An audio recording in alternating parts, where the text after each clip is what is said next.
దీప దాస్ వాళ్ళ కొడుకు కాశీకి రాఖీ కడుతూ ఉంటుంది. ఇంతలో అక్కడ ఉన్న కాశీ అయితే, "అక్క ఆగక్క, నువ్వు నాకు రాఖీ కట్టావు కదా! నీకు ఏదో ఒక కానుక ఇవ్వాలి కదా! అందుకే ఈ కానుక తీసుకో అక్క" అని చెప్పేసి తన జేబులో ఉన్న డబ్బులనైతే తీసి దీపకి ఇస్తూ ఉంటాడు. అది చూడగానే అక్కడ ఉన్న దీప అయితే ఒక్కసారిగా నవ్వి, "ఏంట్రా నువ్వేం చేస్తున్నావు? నాకు ఈ కానుక ఏమీ అవసరం లేదు. నీ దగ్గరే ఉంచుకో" అని చెప్పేసి అయితే తన చేతుల్లో మళ్ళీ పెట్టేస్తూ ఉంటుంది. ఇంతలో అక్కడ ఉన్న దీప మాత్రం, "నువ్వు నన్ను అక్కయ్య అన్నావు. నాకు అది చాలు. అంతకు మించి ఇంకా ఏముంటుంది కానుక" అని చెప్పేసి అయితే అంటూ ఉంటుంది.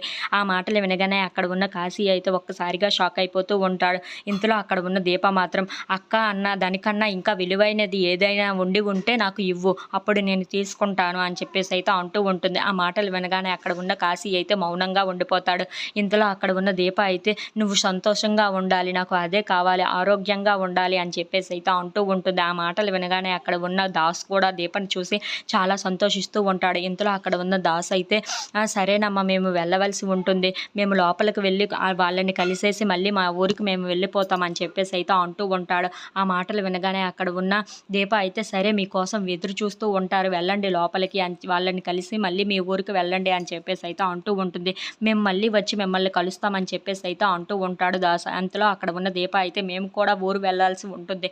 అందుకే మళ్ళీ కలవకపోవచ్చేమో" అని చెప్పేసి అయితే అంటూ ఉంటుంది. ఇంతలో "సరేనమ్మా" అని చెప్పేసి అయితే దాస్, కాశీ వాళ్ళు వెళ్ళిపోతూ ఉంటారు. అక్కడ ఉన్న దీప అయితే ఆలోచించుకుంటూ ఉంటుంది. అది చూసిన వాళ్ళ అత్తయ్య అయితే, "దీప ఏం ఆలోచిస్తున్నావు ఇంకా?